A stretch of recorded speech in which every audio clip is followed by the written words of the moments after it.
You're listening to the No Schedule Man podcast with Kevin Bulmer, exploring real stories and lessons learned with a variety of special guests. To learn more about Kevin and to access other episodes of the podcast, please visit noscheduleman.com and connect and contribute at No Schedule Man on Twitter or Instagram and on Facebook, YouTube, and SoundCloud, all /No Schedule Man. Thanks for listening and enjoy the No Schedule Man podcast. I've been known to struggle with reality, not that it is any real mystery. Hi, I'm Kevin Bulmer. Welcome to the show, and thanks so much for joining me. I hope you're having a terrific day. No Schedule Man. It means the journey is the destination. It also is who I'm trying to become. Song lyrics that were conceived about a decade ago in 2007. So there is an actual song called No Schedule Man, and you can find that on my website at noscheduleman.com. But I've spent the last decades trying to find out, did I say decades? It's singular, not plural. Spent that last 10 years trying to really figure out what the whole thing means. I am a no-schedule man. No plan is all part of the plan. Well, no schedule man, I think, means in part the journey being the destination. And no plan is all part of the plan. Well, that's letting go. I was always very good at planning and achieving and doing, but I was very rigid in terms of how I thought all of these things should happen. So when I would put a destination on the map or I would set a goal in my mind, I would always have a very clear idea in terms of how I was going to get there. And I suppose that's good. But there's a limitation to it as well if you remain rigid to some of the obstacles that are going to inevitably come in your path and closed to opportunities that you may not be able to see when you originally set out. So in the course of any journey, you're going to get some surprises, and you can either look at that as part of the reason to not set out or part of the fun, which kind of leads me to the subject of today's episode, which is really more of a question and an expansion on a video blog that I did recently that asked about what was more difficult, getting started with something new initially or moving through the middle. So let's go back to putting this in a context of the journey. Let's suppose you know you've put your X on the map of where you think your treasure is. And you think you know at least how to get started. Now, if you study the law of attraction and personal development and all this kind of stuff, one of the big things that you'll hear a lot about is that you won't know the how. That if you have faith and if you can move yourself to at least get started, the path will show itself to you. You'll meet people. Opportunities will be created for you. The universe will line up to help you move through it. And I have found, at least so far, that really seems to be true.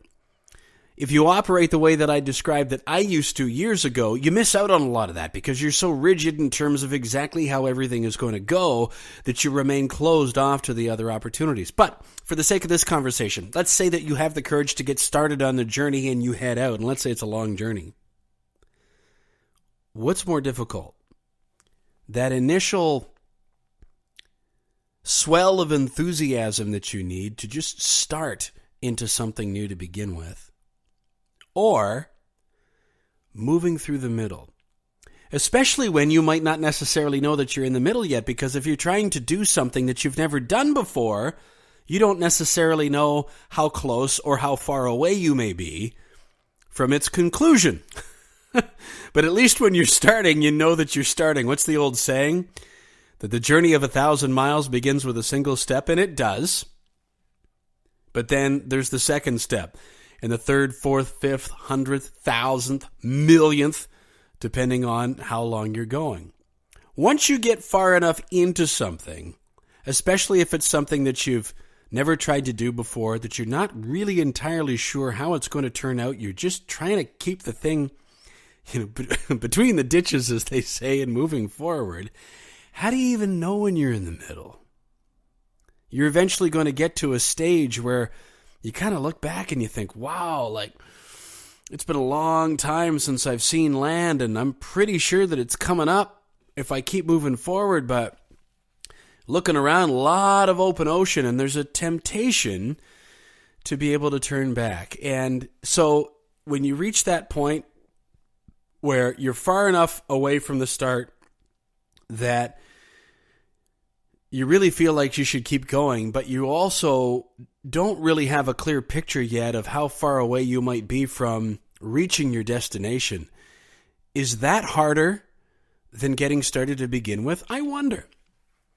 And that's the question, and I would love for you to chime in with a comment on this episode's blog post. This is episode 37 at noscheduleman.com, or you can do that on the YouTube feed for this podcast episode. So there's a quote in the video blog that I did, attributed it to Don Shula. I think that's where I'd read it. Don Shula was the coach of the Miami Dolphins professional football team in the NFL for years and years and years, had lots of success. And I believe the quote goes something like this, quote, "It's the start that stops most people."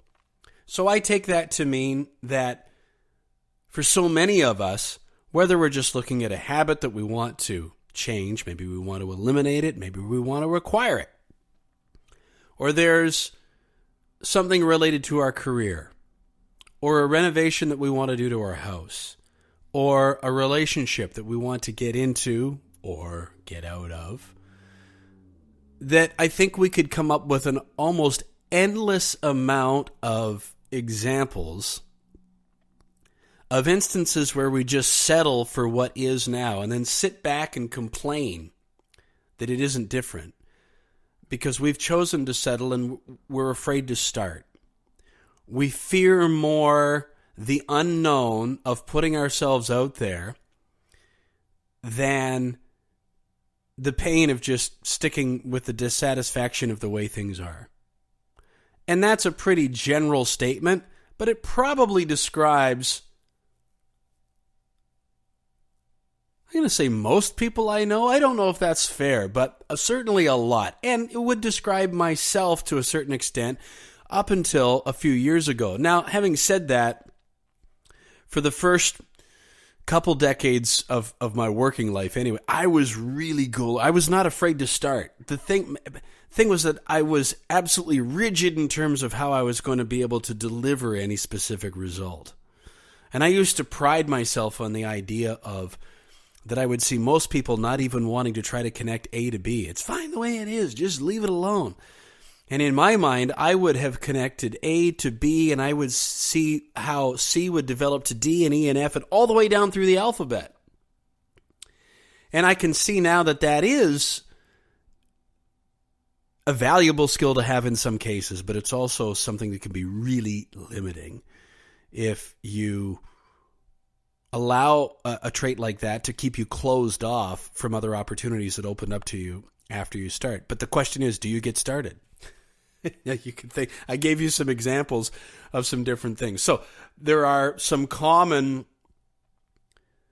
things that most of us will face through the course of our lives. I've mentioned relationships and career. Maybe you're looking to make another amount of money, or maybe you think you would be happier in a different home, or more happy in the home that you're in if only there was something different about it, maybe a renovation or something like that. Relationships is a huge one, man, and it doesn't even necessarily have to be a romantic partnership, but communication between friends, co-workers, at your place of work. When there's confusion, when you feel like you're not understanding another person very well, to just get started to open up and to invite a conversation of, hey, are we on the same page here? When this is going on, I feel this way. We remain closed off. And we would rather be right or think that we're right than uncomfortable about putting ourselves out there to get started on a conversation, on anything that's unknown. That's the way I perceive it anyway. As it relates to, I mentioned a house. If you're thinking about renovating a home, we've all been through this, I'm guessing, where you get the idea of, okay, maybe we'll renovate the kitchen. And then for a while, it's fun. You allow yourself to think about it.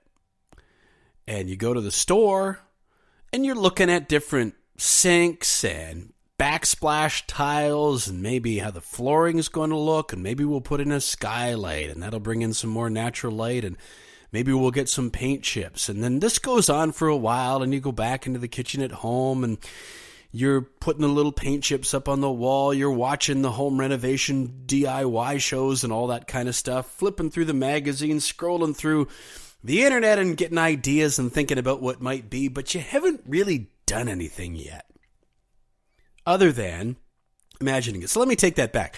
You have done something, because if you are at all interested in how things manifest kind of in the quantum field, sending energy out and thoughts being things, just by imagining that, you are doing something. But as far as starting, actually tearing part of your kitchen apart, to use this example, haven't really done much yet.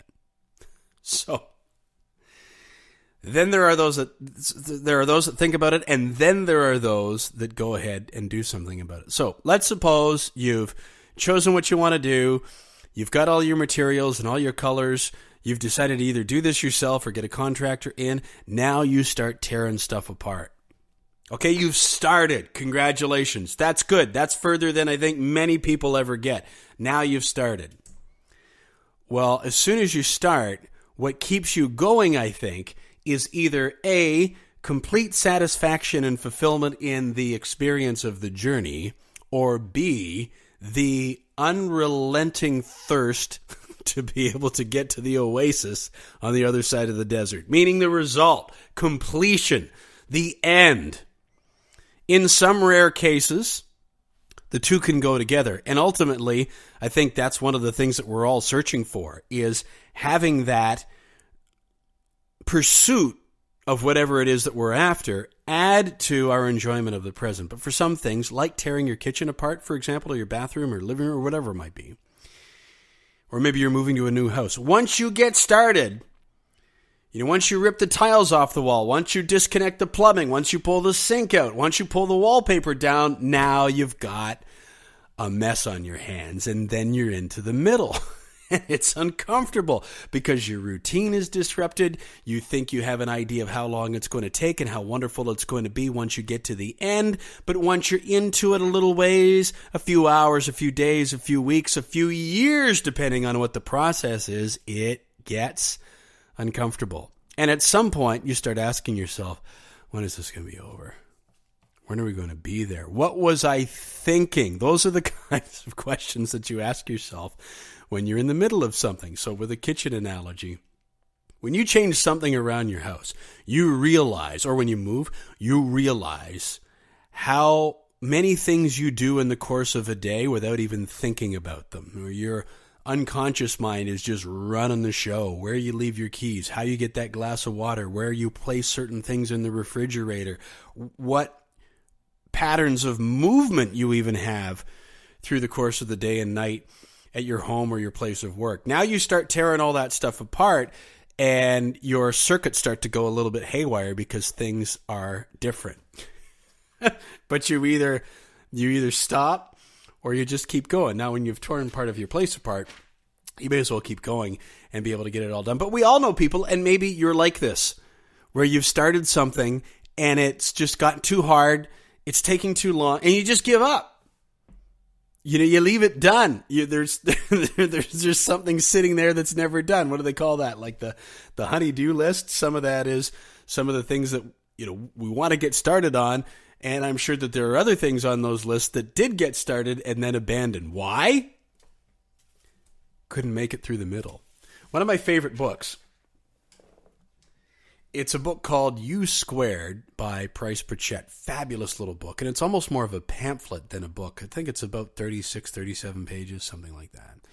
And the idea of it is trying to get yourself to think and act in a way that moves you away from some of the beliefs that you have traditionally had in terms of progress in your life and achieving exponentially larger and greater results in whatever it is that you're doing, whether it's the amount of money that you want to earn or the quality of the health that you're experiencing or the richness of your relationships. All these things go into wealth and fulfillment and ideas like abundance, I think, anyway. You wouldn't want to have all the money in the world and not have anybody to share it with, or you certainly wouldn't want to lose your health. So anyway, all these things being in balance. So Price Pritchett talks in U Squared about how the idea that we have to have these incremental gains in results is fallacy and just something that we've agreed to, and that we can kind of 10x, quadruple, exponentially improve our results by changing our thinking.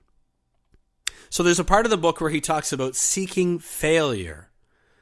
And to reframe failure in your mind is actually a sign of progress. The suggestion being that if you're not failing at something, you're probably not trying new things nearly enough. If you're batting 1,000%, then you're swinging at beach balls, right? You're not taking a whole lot of curveballs at 95 miles an hour off the mound. So take a few curveballs and sharpen the saw with learning some new skills and some things like that. Anyway, I don't know what that has to do with sharpening the saw. And anyway, in seeking failure, that's where we get to the part about the middle. In U Squared, Price Pritchett talks about the middle looking like a couple of different examples. One of them is if you were to walk in the middle of a surgery, depending on what the surgery is, it could look like to you, without any context of what was going on or what the choice was in terms of to enter into that surgery to begin with, or how long it was going to be before the subject of that medical procedure was all sewn back up and healed and walking out of the hospital better than ever again. If you were to come into that without any context, excuse me, in the middle of it, it might look like a bloody, awful murder scene. Blood everywhere. I won't describe it any more than that. But you're in the middle. It's only the middle of the process. The person, what you didn't see was somebody going, okay, I've got something that needs to be improved in my life and my body. There's a procedure for that.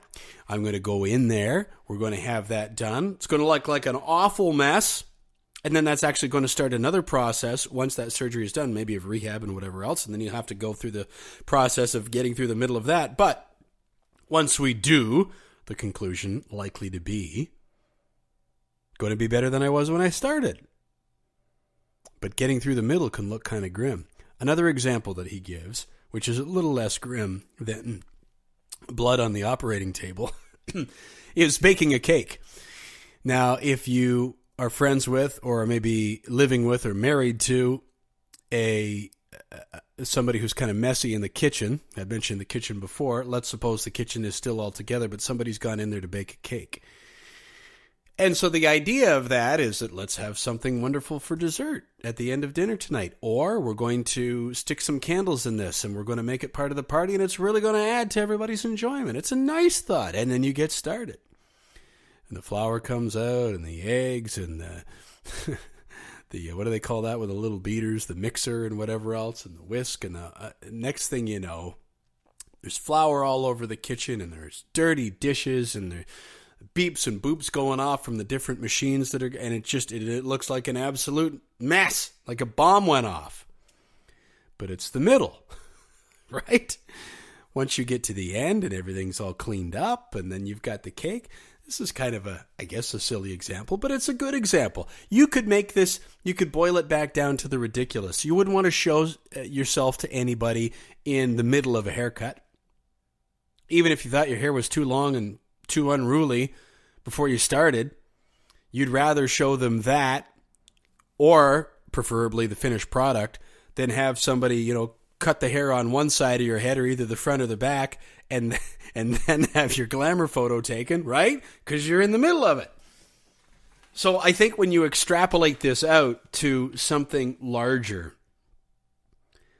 related to your life, related to your career, and just your general sense of fulfillment, with the people that I've been studying over the last while, and the theme of this journey and the existence of the podcast being, embracing the journey, but keep on moving and keep on continuing to try to find a way to live more true to yourself and to leave a lot of those ideas that were developed in the first part of life behind, that there's a specific way that things are supposed to go or a way that we are supposed to live or should think or do. I've chosen anyway to put a lot of that stuff down and open my mind to the possibility of what could be. How can I do more of what I love? How can I bring in more money with which to do more things and contribute more? How can I improve my health in ways that I thought previously I couldn't because, quote, that's just the way that it is, or because a doctor would tell me that's just in your genes and you're going to have to live with that forever? Do you? Do you have to accept those kinds of things? Or can you identify opportunities and then get started? And then once you do that, the question is, can you move through the middle? Especially when you don't know whether you're in the middle or not because you've never experienced the conclusion that you're reaching for. I'm fascinated by this, and I would really love your perspective. And if you have stories to share about your own experiences, maybe you were looking for a new job, maybe there was some kind of creative endeavor. This podcast is an example of that, of something that maybe you wanted to start doing, and for a long time you told yourself you couldn't, and you got so sick and tired of listening to that voice that you finally started. But then after a while you'd been doing it, or, and then that little voice came in that started to ask, are we on the right road here? Is this really what you want to be doing? Wouldn't it be easier to turn back? Wasn't it just safer the way things were? Shouldn't we just turn around? That's the middle. That's the voice in the middle. So how do you defeat that? And is that harder than getting started, or the other way around? I don't know which is which. I think probably, I say I don't know, and now I'm going to state an opinion. My gut tells me that the middle is harder, and I'll tell you why. Because I think Don Shula was right, to go back to that quote. The start is what stops most people. I agree with that. I think so many of us are still going through life, living in a trance, thinking that there's a script that we're supposed to follow, and then anything that falls out of that, there are either lucky people or there are unlucky people. And if things are not going the way that I think they should be, I'm an unlucky person. And the more I'm learning and the more I'm experienced about getting off the pot and getting started and into the journey, moving toward things that resonate with you, I think it destroys that as a myth of there are people that are lucky or unlucky. Everybody has fortune, good and bad, through the course of their lives. But good things happen to people that know where they're going and just take relentless positive action toward that. And I think live on the edge of fear and feel that fear, but move through it anyway. But even they get to the point where you hear that voice. Is this going to work? Are you sure? Because I don't know.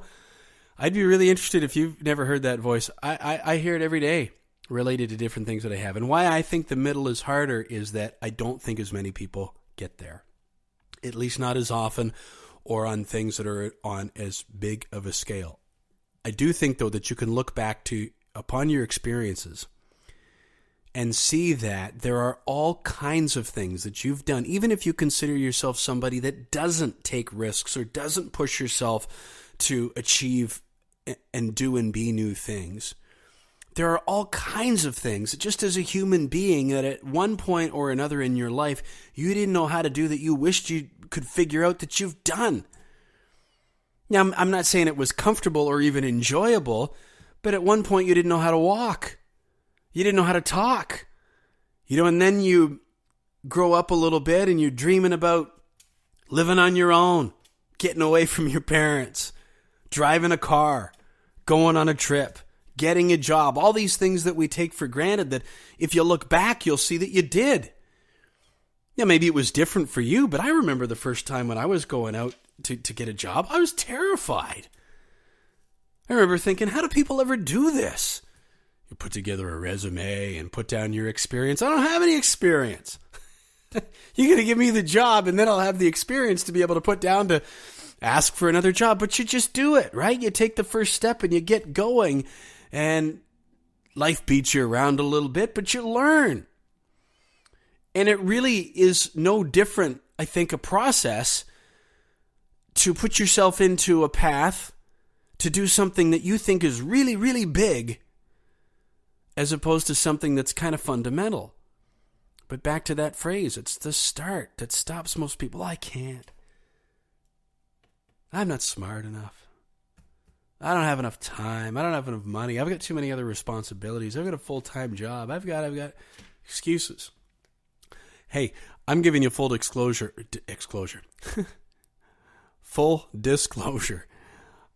You can lump me right into that column of having made so many excuses for so long. And then when I read the book, The Magic of Thinking Big, and there's a section in there on excuse-itis, and it asks you to get really real with yourself about what excuses you're believing. And for whatever reason, at the point that I read that book 3 or 4 years ago, I was finally willing to be honest with myself about, yeah, you know what, I do talk about my health a lot. I do use that as an excuse. I do view myself as maybe not as capable or educated on certain things as other people. I do use the excuse of family and career and as reasons why I can't do other creative things. They're excuses. They really are. So if you can get past that and get started, that's one step. The middle, I think, is tougher because I think the herd has been thinned significantly. Now I'm rethinking my argument. Because what I'm basically saying is if you get to the middle, it's maybe a more exclusive group. But it's tough, man, when you're going through the desert and you don't know where the other side is and you've been out there for days, months, years, depending on what the situation is that you're talking about, and you start wondering, did I really make the right choice? What do you think is tougher, getting started or moving through the middle? Leave your comments for me. And let's get a discussion going. I would love to know what you think. This is episode 37 of the No Schedule Man podcast, and you can leave a comment on the blog post at noscheduleman.com or on the YouTube channel where all these episodes are also posted. That's a real easy way to do it. What's tougher in your journey with whatever you're trying to do or any goal? Tell me what your experiences have been. Is it more difficult getting started or more difficult and more of a challenge to keep going once you get to that middle bit and you start to wonder a little bit about what you've created for yourself? I'd love to know. You can reach me at kevinbulmer.com. noscheduleman.com will take you to the same place. All my social channel links are up there as well as the email VIP, the No Schedule Man mailbox sign up. I'd love to have you alongside. Hope you'll join me on this journey and add your voice to mine. And thank you so much for spending this last little bit with me and for listening. I hope you'll join me next week on the No Schedule Man podcast. Just a little deja vu.